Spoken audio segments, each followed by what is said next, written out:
NFL Week 2 is already here, man. It's already here. Week 1 was so fast, wasn't it?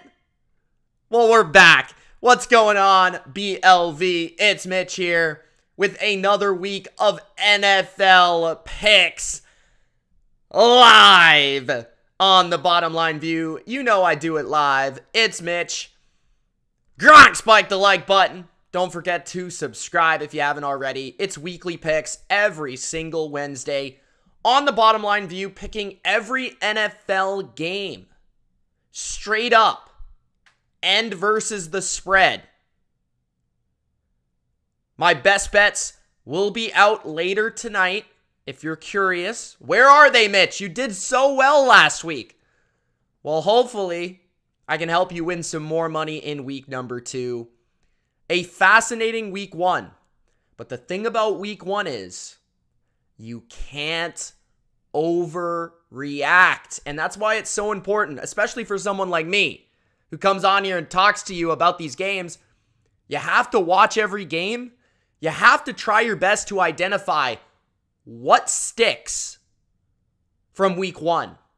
What tracks from what we thought in the offseason, and what did we get wrong about these teams? And that's how you can begin to determine what's going to happen for the rest of the season, including week number 2. So let's take a look at what my predictions were last week, how I did versus the spread and straight up, because here on the Bottom Line View, not like other channels, we actually give you my record. Okay, so last week, 10-6 straight up picks, not bad, not horrible for a week 1. Week 1's usually tough. And 10-6 versus the spread. So we did the same versus the spread. I did actually take a biased pick last week. The New England Patriots. I took my Patriots last week, and I kind of told you I probably would pick the Eagles, but I wanted to pick the Patriots in week 1. And they are actually almost won, so maybe I would have went 11-5 if I just used a little bit of my brain over my heart, but I had to go with my heart there. The over-under record, we actually did fantastic. I've never really done over-unders before, but I'm going to do it for the rest of the season. And what I've decided, I'm going to put them out on Thursdays, guys, so it's going to be a live stream on Thursday, just like this, except it's going to be over-unders for every matchup. I went 11-4-1. It just so happened that I thought there would be a lot of unders last week. There were a lot of unders. And then in terms of my best bets, you will see what my record was last week. Pretty darn good, I think. Not trying to pat myself on the back, but when you get close to 90%, betting football, I mean, that's pretty good. Hopefully we can continue that. Obviously, there's going to be tough weeks, but week 1 was pretty fun for the bank account. So let's begin with Thursday Night Football, guys. Don't forget to Gronk spike the like button. Don't forget to share this with your friends. And if you're looking for my betting content and where I give you my bets, that's on Patreon, guys. So the link for Patreon is in the description. All you need is $3 a month. You can get all of my bets. The bets that I'm actually making with my real money, I send them to you as soon as I make them. So that link is in the description. Let's go with Thursday Night Football.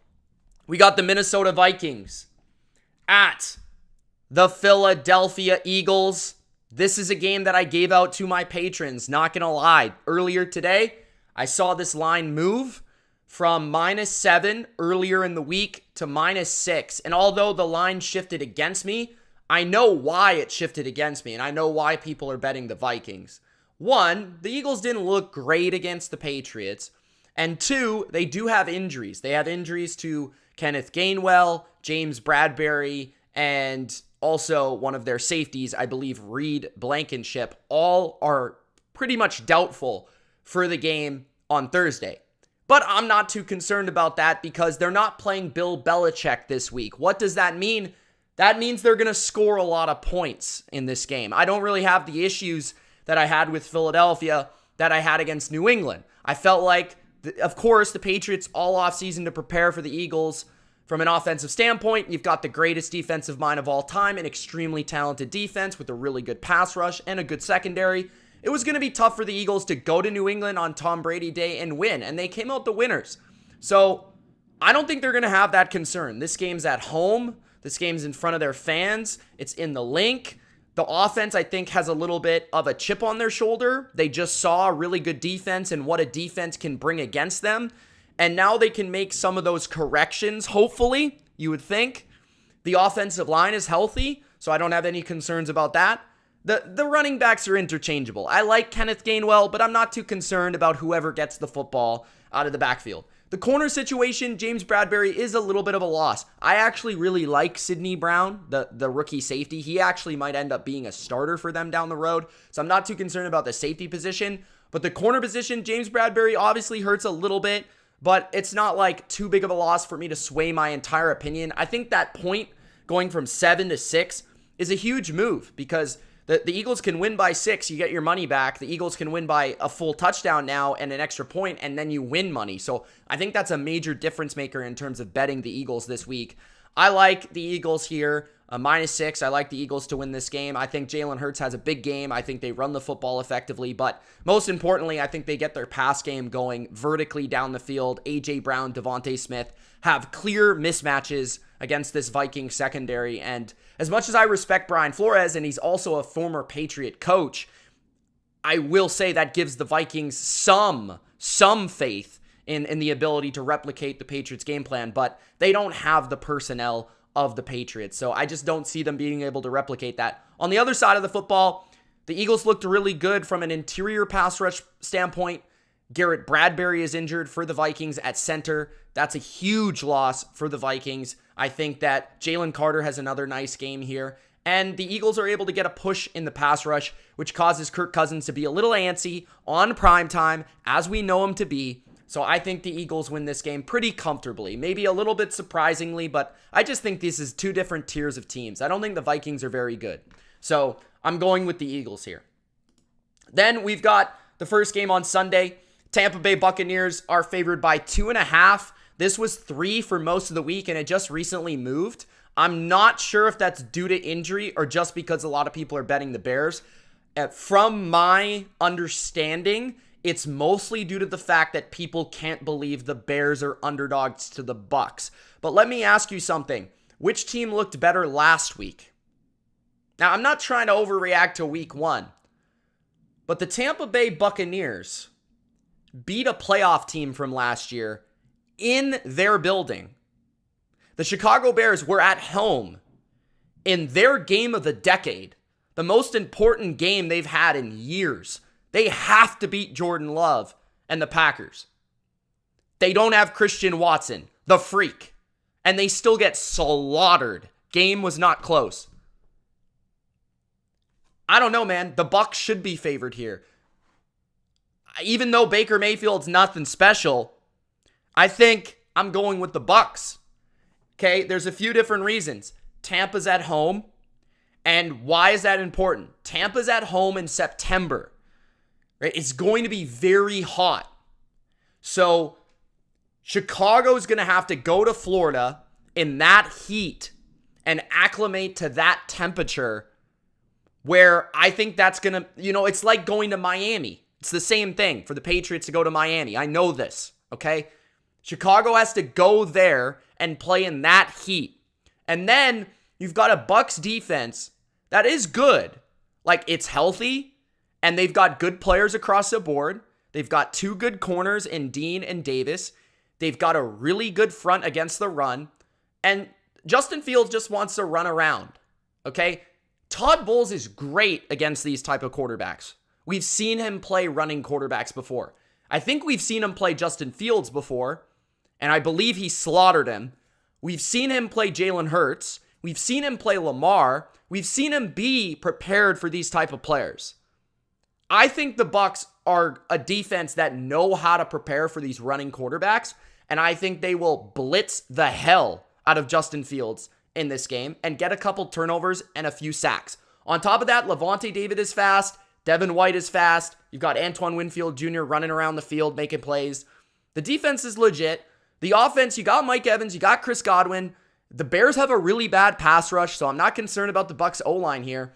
I think everything about the matchup and about the X's and O's tells me that the Bucs should win this game at home. I might actually even make this a best bet, but the Bucs are -2.5. I'm taking Tampa. The next game is the Green Bay Packers at the Atlanta Falcons. This one is one of the toughest of the week. I am not betting this game. The Packers are favored by 2 points. I want to know if Christian Watson's playing or not, because that definitely has an impact on my pick, I feel like, because even though he didn't play last week and they won, this is a different animal. This is a different beast. This is another road game after a big divisional win against actually kind of a legit team. I think the Atlanta Falcons, despite not having a quarterback, probably having a CFL level quarterback, have a pretty legit team. They have a good offensive line. They have a pretty good defensive line and a really awesome run scheme that will give a lot of teams problems. And judging off the Packers' history of not being able to stop the run, that does give me some concern.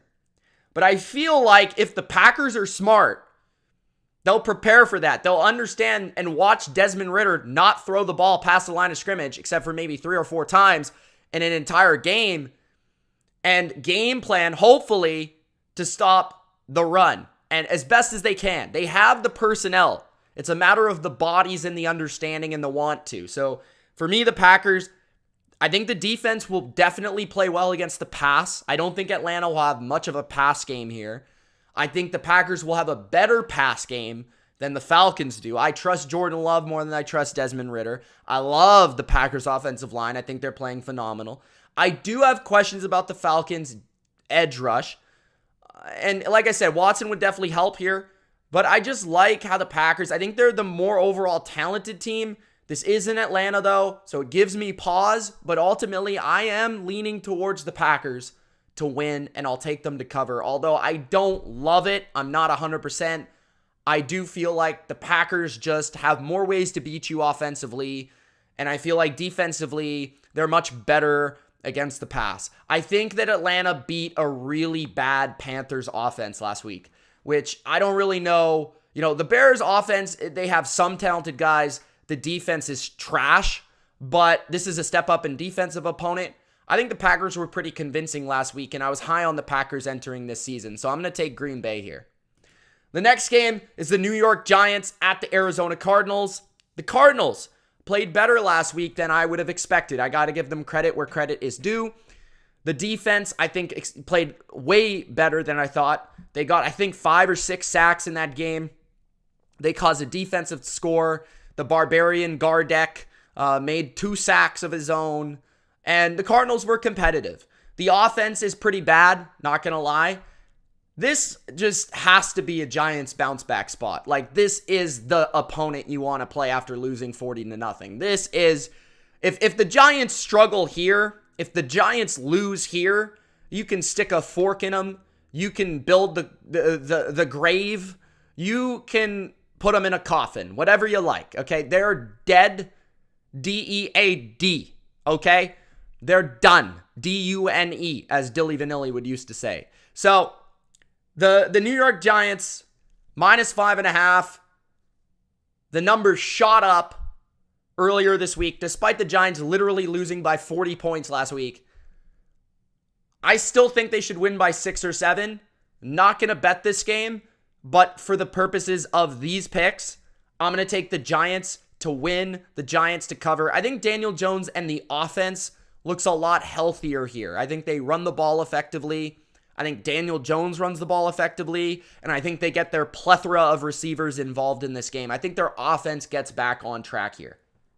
So, I'm going to go Giants to win, Giants to cover. They have to. You have to trust Brian Daboll. Next, the Indianapolis Colts at the Houston Texans. Guys, if you haven't already, Gronk, spike the like button. We have 55 people in here, only 12 likes. It gets this video to more NFL fans and this channel, this community, to more people. So make sure to Gronk spike the like button. Please. Thank you. All right. The Indianapolis Colts at the Houston Texans. The Colts are favored on the road in Houston in a divisional matchup. I'm taking the Texans, brother.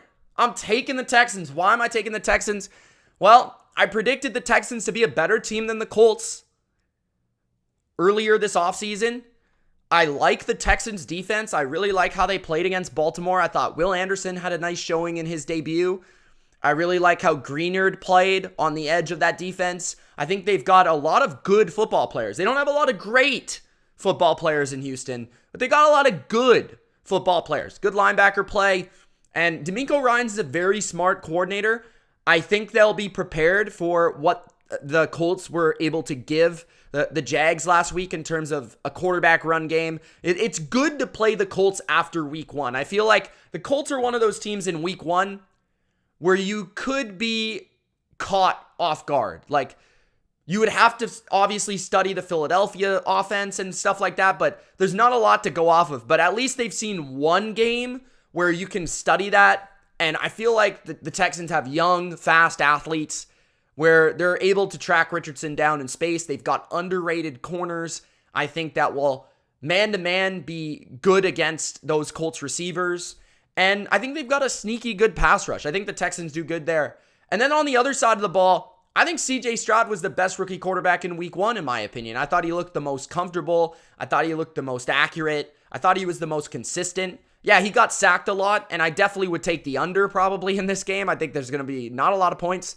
But I do feel like what we saw from Robert Woods, what we saw from Nico Collins especially, I think they're mixing in Tank Dell, and then Dameon Pierce should have more success than he did against the Ravens. Hopefully the Texans O-line is a bit healthier this week, but I'm just going to take the home team in an AFC South matchup where both teams are pretty similar. Both are, two of the worst teams in football.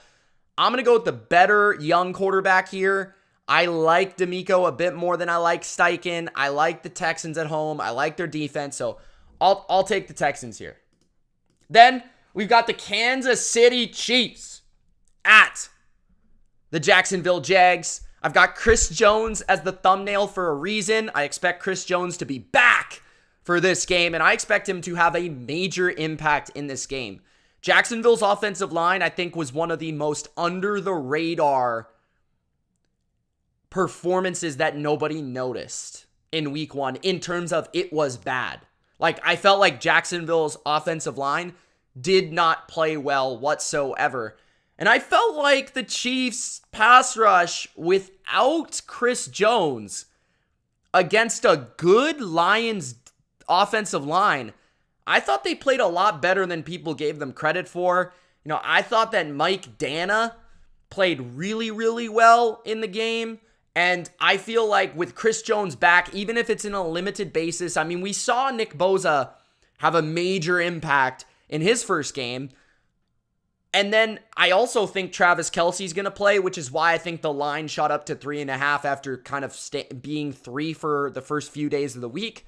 I think Travis Kelce's expected to play. Chris Jones is expected to play. The Chiefs are coming off a loss. They have 10 days to prepare. You go back to that divisional matchup where they played Jacksonville, and the Jags weren't in that game until Mahomes got hurt. People kind of remember the end, but the Chiefs were taking it to him early in the game. I think Mahomes stays healthy for this one.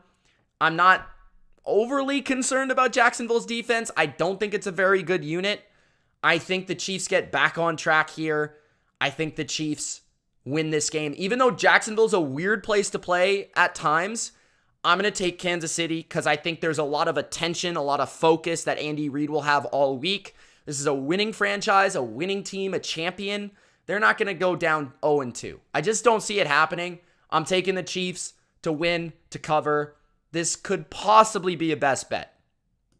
All right, next, we've got the Las Vegas Raiders at the Buffalo Bills. Buffalo is favored by 9.5 points in Buffalo on the East Coast. The Raiders, coming off a huge win, they played the Denver Broncos at Mile High. And I will say, going from Mile High to Buffalo, those are quite possibly two of the toughest places to play in the NFL, back to back. And while Denver is not as good as Buffalo, and Buffalo obviously is going to come out angry, hard, tough, all that stuff, This would tell us a lot about the Raiders. Like the Raiders' ability to go to Denver in week 1, win that game outright in Denver, and then be able to go to Buffalo and then make this game even just competitive, I think would tell us a lot about the Raiders. Okay, breaking this game down, I think this is probably the most fascinating game that nobody's talking about. I think the Buffalo Bills played like ass last week, especially offensively. They didn't really get anything going offensively. Stephon Diggs and Josh Allen once again were relied upon way too much. Josh Allen was under pressure a lot.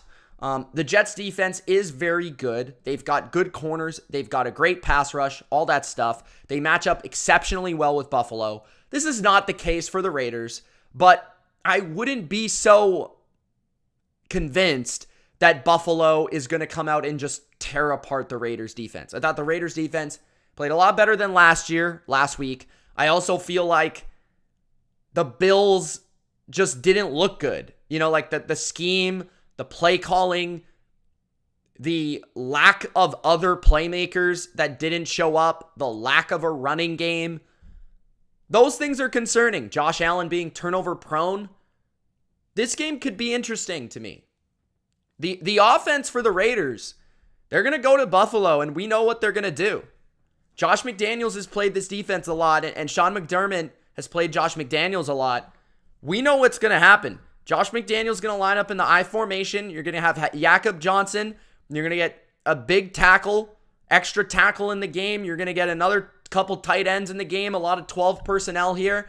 And Josh Jacobs is going to possibly run for 150 yards. Because what I saw from the Bills defense last week was not pretty. I mean, the Bills defense stopping the run was not good. I thought they allowed way too many big runs for a team that had Zach Wilson at quarterback. Literally no threat to throw the ball, right? Only one competent receiver. Now, I'm worried that Jacoby Myers might not play in this game. Jacoby Myers looked like a really awesome addition to this offense. He was the best offensive player for the Raiders last week, weapon-wise. Devontae Adams didn't have his best game against Pat Jr. there in Denver, so a little concerning that he might miss the game. But man, I think the Raiders are going to move the ball here. I think they're going to mix the run in with some play action. I'm concerned about the Bills linebacker position. I thought the Bills had some pass rush in the game, especially early, but the Raiders had the best performance on the offensive line last week out of anybody. I don't think he even got touched last week, Jimmy Garoppolo. So this is a big step up in competition for the Bills defense, even though they're at home, in terms of offensive line play, in terms of offensive scheme, in terms of offensive run ability, all that stuff. So I feel like the Raiders are going to move the ball. And to me, if you're going to give me an offense that can move and score points, I think 9.5 is just way too many points. So while I'm going to pick the Bills to bounce back and win a close game, especially because it's in Buffalo, and I just can't have Josh Allen go 0-2 here. If you're giving me 9.5 points with the Raiders offense, I'm going to take it. I was on the Raiders last week. I felt they were undervalued. I think I'll be on the Raiders again this week. I still think they're undervalued.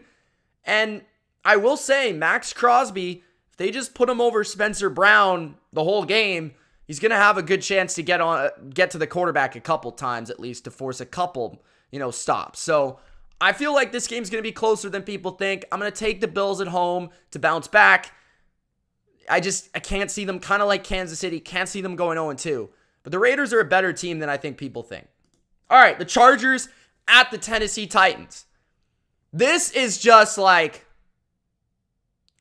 the core foundation of my football brain, cannot wrap around the fact that I will give you the Los Angeles Chargers as a pick. I cannot, as good as Justin Herbert is, as good as the Chargers, some of their players are, I will refuse to pick Brandon Staley over Mike Vrabel in Tennessee. I refuse. I will not allow it. I do not care how bad Tannehill looked. I don't care how bad the Titans' offensive line looked. The Chargers were a disaster last week. A disaster. Their defense was atrocious. They couldn't stop a nosebleed. Their coach is the worst. I don't know why. Get the guy fired. He's terrible. I've got to take Mike Vrabel here at home. Tennessee's 0-1. Tennessee got screwed by the refs last week. There was a clear fumble return that was called back for no reason whatsoever. And the Chargers, they just find ways to lose. They're not equipped. They're not prepared. Okay, the Chargers, they got to go to Tennessee now. They were at home last week. I think Tennessee's kind of an underrated home field advantage. Derrick Henry is going to get 30 carries in this game. And if he doesn't get 30, he'll get 20. And Tajay will get 10. Mr. Sharp, who looked really good, I think, as a rookie in his week 1. Really, that's an underrated duo in the backfield. The Chargers pass rush really didn't impress me last week. And I don't know if it's better than the Saints. Like the Saints in the Superdome. Now Tennessee's at least at home. That's better communication for the offensive line. But I think the Titans will be able to run the ball, which will take some pressure off their passing game. And then the defense for Tennessee is great against the run. So the Chargers' game plan to run the ball against Miami is not going to work this week. Like the Titans' D-line is freaking ferocious. They had like 3 players in the top 10 in pressures. You got Danico Autry, Arden Key. I thought Jeff Simmons had a great game. I thought Tart had a great game. That D-line is nuts. And I thought I saw some issues with the Charger passing game as well. It wasn't as explosive as it was billed out to be. It was a little bit short and stuff like that. I think if they play that way against Tennessee, they're going to lose. They need explosive pass plays. They need big pass plays against Tennessee, kind of like New Orleans looked last week to win this game. And even New Orleans didn't score a lot of points. So I think the Titans at home, I'm going to take them to win. You know, I don't really want to necessarily because it's hard for me to say the Chargers. I like the Chargers. It's hard for me to say they'll go 0-2 here with Justin Herbert. But man, Brandon Staley is a joke. And I got Mike Vrabel at home. So I'm taking Mike Vrabel. That's it. Next, we got the Washington Commanders at the Denver Broncos. This is again like a disconnect here. I don't know what is going on with Vegas. I don't know why Denver is getting 3.5 points against any football team. Like, I don't understand why the Denver Broncos are treated with the respect that they're treated with. They were one of the worst teams in the NFL last year. They sucked. Okay? They can't score points. The total of that game last week was low. The total of this game is low. I think the total this week for this game is like 38. And you're giving the other team 3.5 points?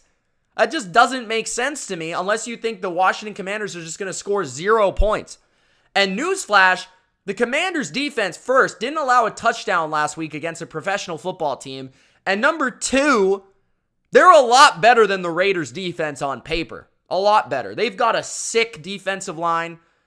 I think the Broncos' offense is in a lot of trouble this week. And then you look at the other side of the football. Yeah, Sam Howell and the offensive line struggled, for sure. And I think Denver can win this one at home. I think they actually will. But the spread 3.5. Why is the hook there? Like, that is, to me, like, I don't get it.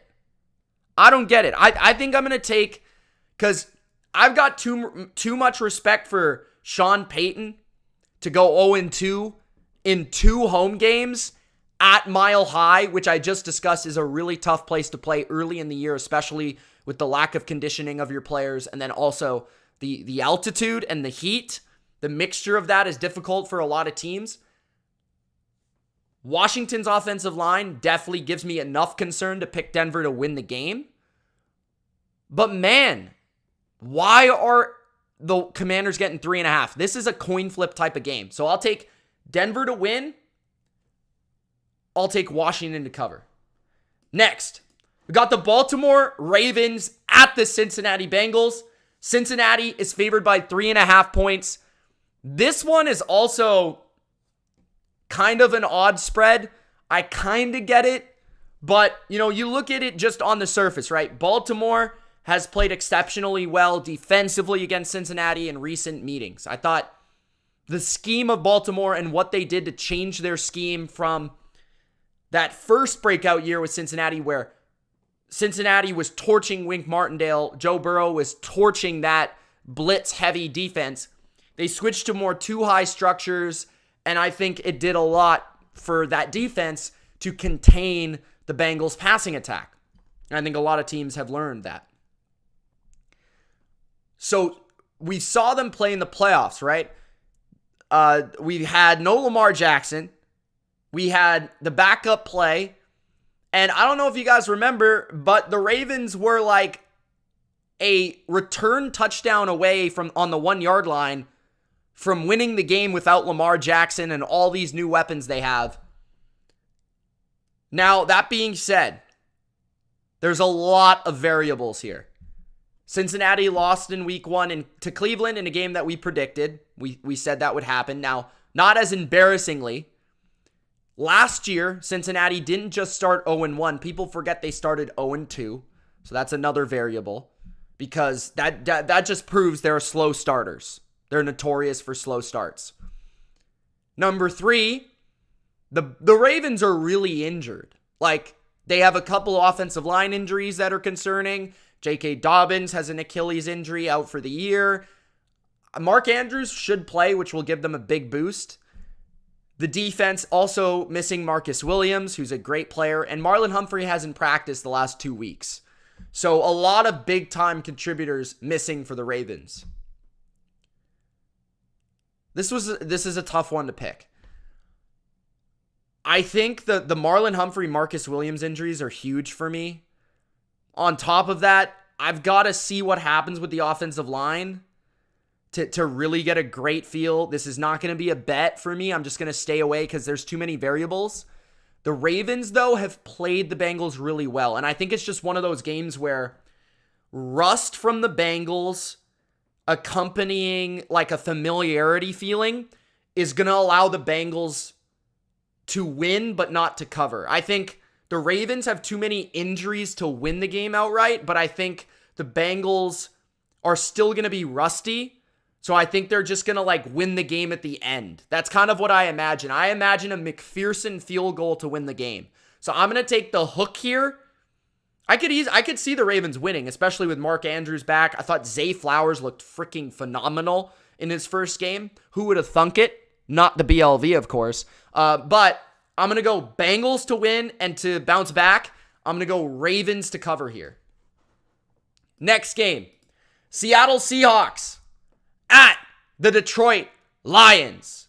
Detroit is favored by 5.5 in this game. This one is really interesting to me. Detroit coming off a huge win in Arrowhead, looking like a really good football team. You know, even though Mike Tirico said it was an asterisk because they beat the Chiefs without Chris Jones and Travis Kelce. Yeah, I mean, it's not the Chiefs at full strength, but it's still a nice win in a tough environment with the world watching. So give the Lions some credit, especially for what they were able to do defensively. And then you look at a Seattle team that played like absolute ass last week. They were terrible. They got their butts whooped by the Rams at home. That's embarrassing, right? That's a tough place to play. Usually in Seattle, it's loud. It should favor the Seahawks heavily. First half looked great, was fine, right? Second half got slaughtered. But I think a lot of that has to do with Sean McVay. To me, the Seahawks getting blown out by the Rams is almost the equivalent of the Bengals getting blown out by the Browns. Because the Browns just kind of own the Bengals. The Rams, McVay, kind of own the Seahawks. Now, Seattle has a couple of injuries to their tackles. I think both of them are questionable going into this game. Jason Peters was signed this week, which makes me almost feel like at least one of them is going to be out. That being said, their first round pick, their top pick at corner, Devin Witherspoon, could be back. Jamal Adams could be back. Not sure what's going on with Tyler Lockett. Neither of those defenders played last week. That could be a major, major impact, major addition. A lot more than I thought this week, especially from an energy standpoint. Witherspoon and Adams are energy guys. They bring it like CJ Gardner-Johnson does. In terms of a matchup, we saw this game last year. It was extremely high scoring, and I don't really see anything that different happening here. I feel like if Geno is on, I think Geno has matchups in this game to expose. I think the Lions can't play man and play as aggressive as they did against the Chiefs, or they're going to get torched by DK Metcalf and company. I think Geno will have a nice bounce back game. I also think Kenneth Walker will find some room on the ground, but not like a super great game. And then we look at the other side. I think the Lions should be able to, again, dictate the line of scrimmage. This isn't a super pass rush by the Seattle Seahawks, but those additions in the secondary certainly should help. The problem I had with the Lions was their lack of explosive passing game and lack of second option. I think that's a little concerning, but Amon-Ra, and I think they did enough. I think Jahmyr Gibbs needs to play more in this game. They're at home. The fans will be rowdy. The fans will be crazy. The fans will be lit. That's going to be awesome to watch. What I'm going to do here is to me, this is a classic overreaction spot. This is a classic, this line is too big based on our preseason expectation spot. So what I'm going to do is I'm going to take Seattle getting the points, which if you're a patron, you would have got 6. That's why you subscribe to Patreon. But it's 5.5, and there's a big difference for me between 5.5 and 6. But 5.5, I'll take for Seattle. I'm going to take Detroit at home to win the game. So that would mean Seattle starts 0-2. There's a chance Seattle could win this game, but just I think the X factor for this game is the Seahawks injuries accompanied by the rowdiness of the Lions crowd, especially if Seattle is missing offensive linemen. That could make all the difference. I think the Lions atmosphere, their fans, I think that's going to be a big deal. So I'm going to take the Lions to win a close one and just escape after a big emotional win against the Chiefs. And the Seahawks to play a lot better, but just fall short. So that's my pick for that game. The New York Jets and the Dallas Cowboys. After this game, guys, I'll take a little bit of a break to look at the comments and comment back at some of you people. Appreciate everybody tuning in.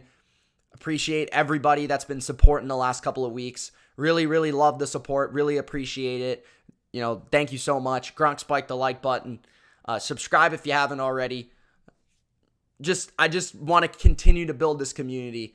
All right, so the Dallas Cowboys. They're favored by 9.5. The Dallas Cowboys are legit, arguably the best team in football. And they're playing Zach Wilson. So you can really get to the foundation here. Something in my bones wants me to take the Jets with the points. There's something in me, like my gut, that wants me to take the points. And I want to trust my gut here. So I'm going to take the 9.5. That is a very big number in the NFL. It's a big number. But I could also see Dallas still covering this. Because I worry about Zach Wilson. I'm not going to touch this game from a betting standpoint. I think the Jets' defense is too good to give them 9.5 points. Even though it's on the road. I think the Jets' defense is going to give the Cowboys fits. Especially if Brandon Cooks is out, which it appears he's questionable. I love the Cowboys. You guys know how much I love them. I think they're one of the best teams, if not the best team in the NFL. They can win the Super Bowl this year. They're that good. Their defense is that good. Maybe this game turns into a blowout if Zach Wilson throws too many picks.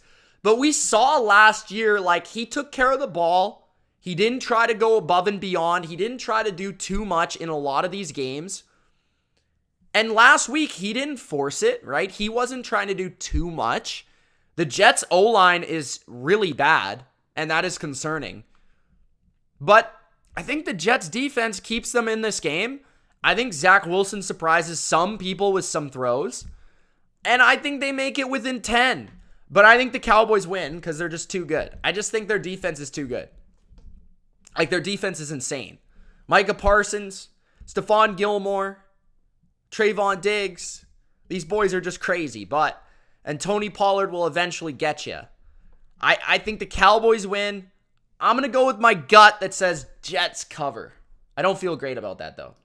Next, San Francisco 49ers at the Los Angeles Rams. 49ers favored by 8 points in this game, and this line's kind of been all over the map.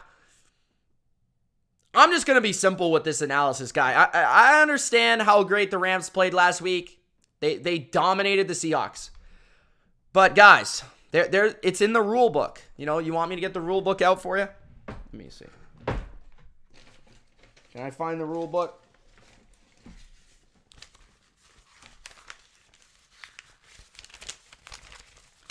All right, rule number 3 is don't bet against Kyle Shanahan. Rule number 4 is bet Kyle Shanahan versus Sean McVay. All right. Simple analysis. The 49ers are playing the Rams. Kyle Shanahan is essentially McVay's dad. I will take Kyle Shanahan and the Niners to win, to cover. And even though the Rams looked really good last week, I think they come back down to earth after a shocking week 1. I think Matthew Stafford plays a little bit more erratic under pressure this week than he did last week, where he was comfortable. I think these young rookies and young receivers get a little bit of a welcome to the NFL moment. And I think the Niners offense is just looking insane. I don't know who can stop them right now. So Brock Purdy's playing amazing. Brandon Ayuk's routing everybody up. And McCaffrey's unstoppable. So I'll take the Niners to win, Niners to cover. Next. Sunday night! Dun dun dun dun dun dun dun dun dun dun dun. The New England Patriots host the Miami Dolphins. Tua, Mac, 3-letter quarterbacks. One just threw for 300 plus yards against the NFC champion with both his guards out in the rain. Tom Brady in the building, all the pressure in the world. 3 touchdowns, 300. No one cares. The other guy throws to wide open, greatest receiver you've ever seen in your life, Tyreek Hill for 400 yards against Brandon Staley in the perfect environment of Los Angeles with probably more Dolphins fans than Charger fans in the building. Oh, everybody loses their mind. Tua is the GOAT. Now, I was 110% going to hammer. Like, I don't just mean take. I mean absolutely take Triple H's sledgehammer and slam that shit on the New England Patriots this week. But I have an issue. The Patriots, now apparently their entire offensive line's on the injury report. So, last week, the Patriots were without their 2 guards. Now on the injury report, Trent Brown somehow got a concussion. I don't know what? Now they're looking at La'el Collins to come in and get signed by the Patriots potentially. That would be nice. I'd welcome that. I'm hoping the Patriots offensive line, Michael Onwenu, Cole Strange, limited in practice, Devontae Parker, limited in practice. All 3 of those guys could be back. So that would be very nice. Still don't have Jack Jones. But let me tell you something about this matchup. Yeah, Tua has never lost to Belichick and the Patriots. But he's also, and let me clarify this and underline it, he's never played well. In fact, I don't know if he's ever thrown for over 200 yards against the Patriots. Okay? Secondly, Tyreek Hill has an antidote, and his name is Jonathan Jones. Look up the stats. All right? Jonathan Jones. I think this looks like a totally different Miami offense than it looked in week 1. I think they come back down to earth. As good as Mike McDaniel is, Bill Belichick is better. I think that this is a two-man offense. This is a Tyreek Hill, Jalen Waddle offense. Their run game doesn't scare me. The rest of their playmakers don't scare me. As much as everybody wants to hype them to the moon, put them second in power rankings, make them Super Bowl contenders and Super Bowl champions and AFC champions. Oh, they're better than the Chiefs. They're better than the Bengals. They're better than all these teams. I'm not buying it. I think the Patriots are at home. Prime time. One of the best defenses in the league. Intelligent defense. Great pass rush. I think the Patriots, if I have just a little clarification that their O-line will be okay, I'm going to take New England. Now, if their entire offensive line is out, I'll shift my perspective and take the Miami Dolphins. What I also like about this game is that the Miami Dolphins are switching their scheme defensively, which I actually really like. Because as bad as their scheme was before for other teams, it worked perfectly against New England. Because they knew everything about New England. It was Brian Flores or it was Josh Boyer. Both are disciples of Belichick. We all know that disciples of Belichick usually perform well against Belichick. Now it's Vic Fangio. It's a totally different defense. It goes from aggressive, blitz-heavy man coverage, which New England suffers against, to soft zone coverage will let you run the ball. I think New England's offense looks way better. I think New England's defense slows down the Dolphins in a shocking manner. And I think New England wins as long as they have an offensive line. But if they don't, I'll take Miami because that's just too much to overcome against a good football team. So everyone's taking Miami. Let them take Miami. Monday Night Football. The New Orleans Saints at the Carolina Panthers.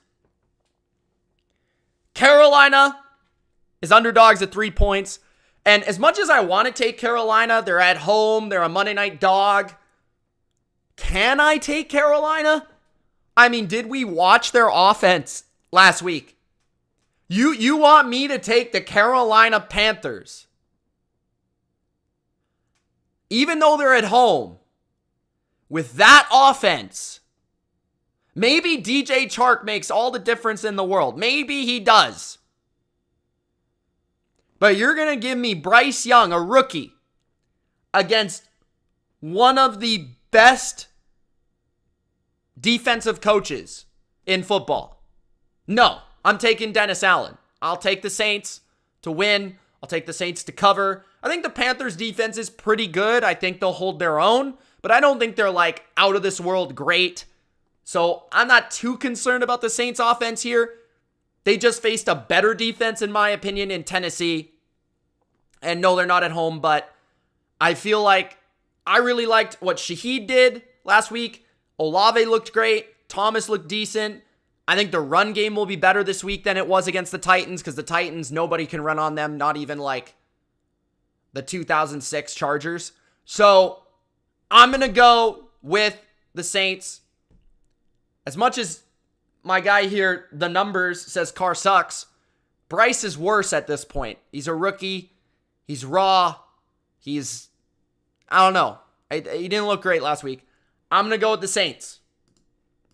And then the final game of the week is the Cleveland Brownies, favored by 2.5 over the home Pittsburgh Steelers. And my betting brain says, be careful, Mitch. Be careful. Don't bet against Mike Tomlin at home in a bounce-back spot as an underdog on Monday Night Football. Don't do it, Mitch. But then I say, betting brain, did you not watch Matt Canada's offense in week 1? And did you not watch the Cleveland Browns defense dismantle the Bengals offense? So I honestly think the Cleveland Browns need 13 points to win this game. I honestly think the Cleveland Browns could win this game with 13 points. Maybe I'll be wrong. You guys can come back and clown me and troll me and do whatever you want. How in the hell are the Pittsburgh Steelers scoring points in this game? Deontay Johnson is hurt. Out. The offensive line couldn't block Big Al. The run game sucks. Kenny Pickett honestly sucked last week, and I don't want to say that. But bro, like, the Browns defense is legit. This pass rush is legit. Like, legit. Myles Garrett's coming, boy. He's coming. Now, on the other side, you got Cameron Hayward out. People forget Cameron Hayward got hurt. So, you got Cameron Hayward out against the Browns offensive line. Uh-oh. Nick Chubb time. Nick Chubb time. I think this line has too much respect for Mike Tomlin. I'm taking Kevin Stefanski. I'm taking the Browns to win, to cover, in a pretty impressive way, just as they did last week. I'm going to say, like, Cleveland wins by, like, I don't know, 24-10. It'll be 17-10, and they'll close it out. Cleveland's going to show the people that they deserve to be in first in the AFC North so far. Those are my picks for week number 2. Appreciate everybody tuning in. Let's take a look at the chat. I'll stay here for a few minutes for some questions and some comments. Gronk, spike the like button, guys, if you haven't already. We've got a Saints win in the chat from Miss Marsh here. Mike Larry says, sup Ash. Big Al is in the chat. He likes the Browns to win and to cover. Eddie says, I believe that Baker's better than a piece of crap you got over there in New England. Mac is not a piece of crap, Eddie.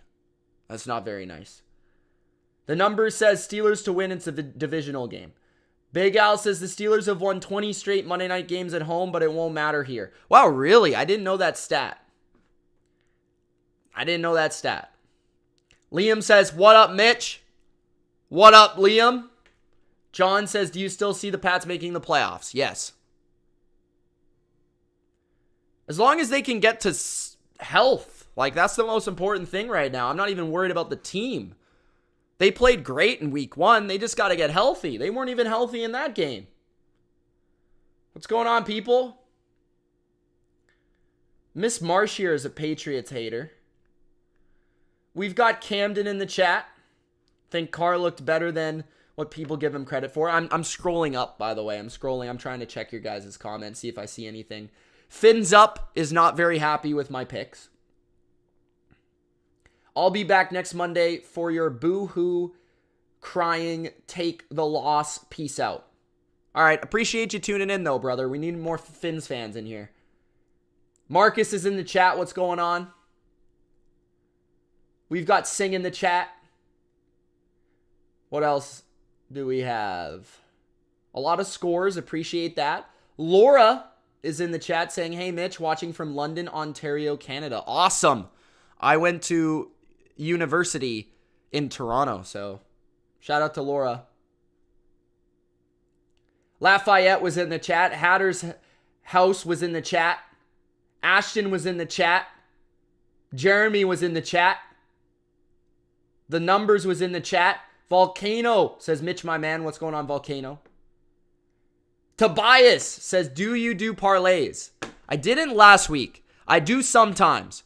The closest thing to parlays that I typically do are teasers, which doesn't really count, but sometimes I do. Not as much as I used to. I think oftentimes I get myself in trouble, when I bet parlays. Because sometimes they hit and you get really excited and it makes your week. But most of the time, they lose. So if you're going to play a parlay, I think my recommendation would be stick to money lines if you're going to do parlay. And try to play more of the I would say, like, more of the heavier favorites if you're going to do, like, parlays. I don't really love, or just go for an underdog type of parlay where you can hit big. And don't put a lot of money on it. Stick to straight bets if you can. Straight bets will be your meat and potatoes, so to speak. And then parlays are like your little fun stuff. That's how I think of it. Like, if I'm going to do a parlay, it's like, okay, I'll put like $10. You know what I mean? Like, my straight bets are all my big bets. The numbers, loving the Raiders. Yes, I thought the Cardinals played pretty well, Liam. I think they did. Phil. Laura says, Colts fan, miss Manning, but we'll see how Richardson does. We'll see. Last week, not bad. Not bad. We'll see how he does this week. It's going to be an interesting game. Richardson versus Stroud. It's going to be good. See you, Sing.